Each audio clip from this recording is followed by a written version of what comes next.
اللهم صل على رسول کریم. بسم الله الرحمن الرحیم. دکتر علی احمد احمدیستان، متخصص امراض جلدی و زیبایی. با سلام و احترامات خدمت تمام دوستان عزیز که بالا دارن و گوش میکنن. پرزنتیشن امروز ما راجع به ملزما یا لک جلدی است که اکثر خانم‌ها زیدن میبرن و پیش مردان نیست اتفاق میفته.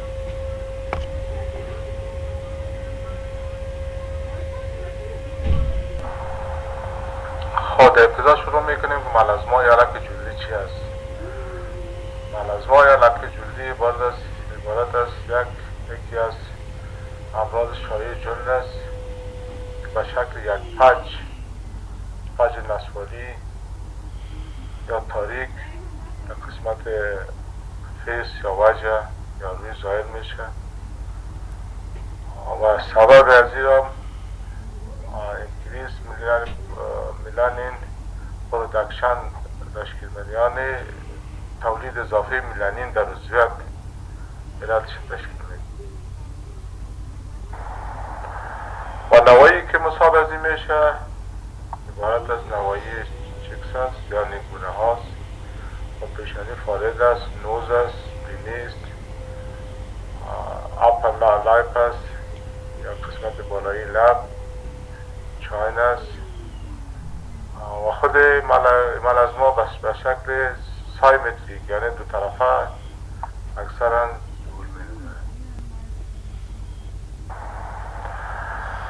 خب جمله اسبابش در قسمت مین کازز،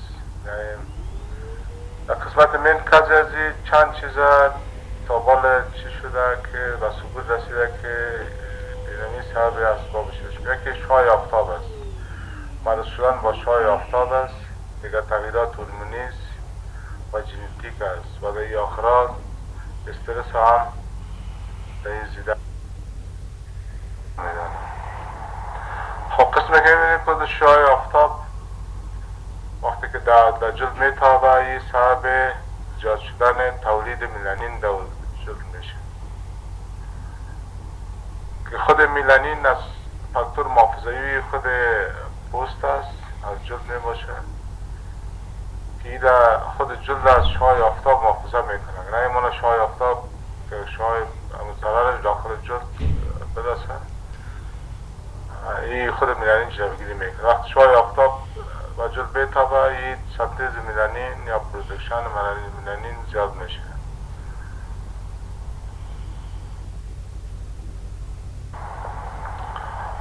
و مسئله دیگهش که گفتیم یکی خود شعاع آفتاب بود که سبب زیاد شدن تولید میلانین میشه. دیگه هورموناست، هورمونال انفلوئنس. خود عاملگی میفهمه که تغییرات هورمونی بر هم میخوره و که هورمونات زیادتر افراز میشه در اینجا به شکل ماسک پرکسنسی اکثر ما شما مشاهده میشه خانم‌های عاملهای یک لک در رویشون ظاهر میشه.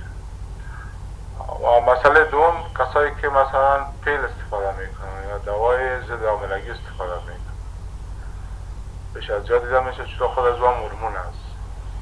این هورمون ریپلیسمنت تراپی هر چیزی که به شکل جای هورمون نمیگیره یا سبب از تولید خود لک میشه. این هورمونات در مجموع این از جمله اسباب مساعد کننده برای ملزما میباشه. خب ملزما دیگه ملزما زیادتر به شکست‌های با وجود میاد که سابقه فامیلی دارن، مثلا مادرشان، همشیرهشان، پدرشان کسی مصاب لک بوده پیش از این دیگه. سبب دیگهش هم جلدهایی که تقریبا از آسیای میانه افغانستان، ایران یا فیسپادری که جلد 3 و 4 می باشن اکثر گندمی شکل می باشن دژیا یک فاکتور مساعد کننده برای ملزما دارن که پیش از زیادتر لک ها با وجود. خود ملزما اپیرانسش رقم است، یعنی شکلش به شکل یک پج است یا به شکل یک لکه باشه که نه کنم خارش داره، نه درد داره، نه سوزشی چیز نداره، بس به صورت گرجبلی انکشاف میدم یا به صورت تدریجی انکشاف میکنه. حامل از ما عبارت از یک مرض کرونیک است، یعنی شکل حاد نیست، کم موجوده و دوامش بسیار است، وقت برمیگیره و شکل پریودیک می باشه، با شفا شدن و بدتر شدن همراه می باشه. مثلا مریض داره دوا میگیره و طرف شفایی میگیره، بعد دوا را قطع میکنه باز بدتر میشه، یعنی به شکل یک مرض دوام است. خود در قسمت تریتمنت هستیم، در قسمت تریتمنت از این دوا یک تاپیکال استفاده است، عبارت است ای است بوماداز، کایدروپینین است، تریتونین است، ریکاسید است، کاجیکاسید است و همچنان تریپل کامبینیشن تراپی یک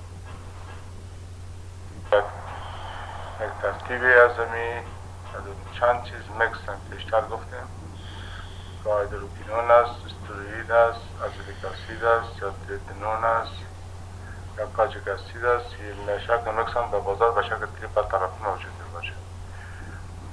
دیگه در صورتی که دوایی نتیجه نده پیش مریض پروسیجرهای اجرا میشه که عبارت از شیمیکال کیلینگ است، میکرودروبریژن است و لایزر هاست میبینن در بازار و چندین اشکال موجود تداوی شکل میگه.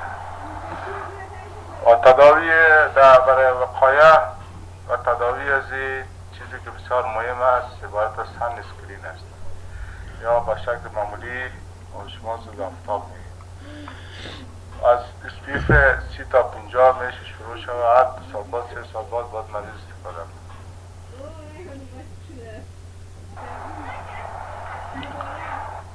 به خاطر وقایه از این اول خواست شعاع آفتاب باید جلوگیری شد. ما کوشش کنیم که شعاع آفتاب خود مواجه نسازیم، سن اسکرین باید استفاده کنیم و همچنان از هوای بسیار گرم در هوای گرم باید داخل نشیم، از جدول خود باید مراقبت کنیم،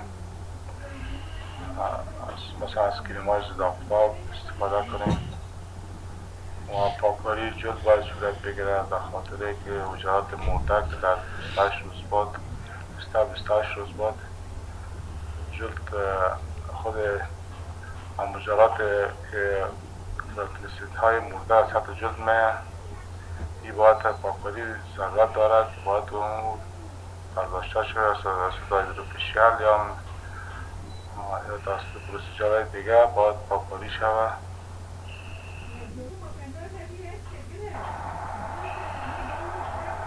خب پرینشنشون به خاطر که ما دوباره خود لک اضافه نشه و شکل شدید نگیره، باید از خود از شعاع آفتاب بیشتر که گفتیم که باید خود محافظت کنه.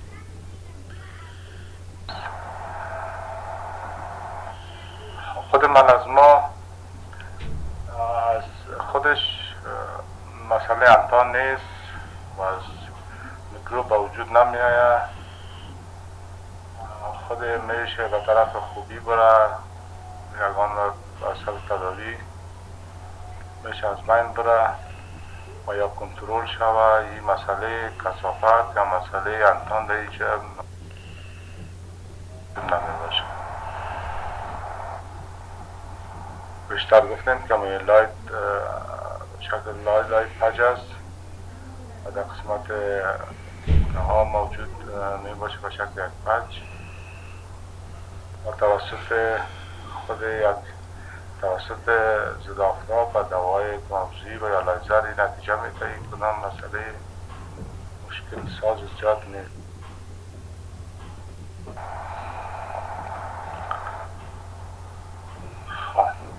در صورت میشه که ملزما به طرف شدت بره یا مریض مثلا تداوی درست نکنه یا خود مراقبت از دوا نکنه، این میتونه به طرف دوای خود صحیح منظم استفاده نکنه یا مراقبت جلد ضعیف باشه، میشه که بدتر شوه به طرف سیگاریتی.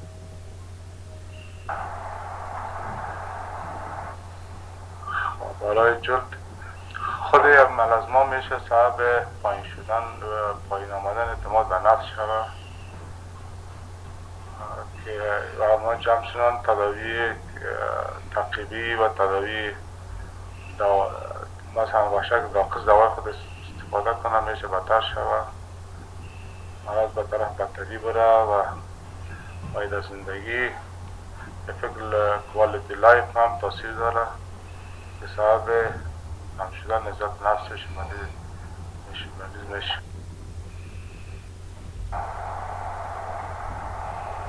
خواهی تداوی ازی به شکل لانگ ترم است، یعنی به شکل دوامدار است، روی میشه کنترل مریض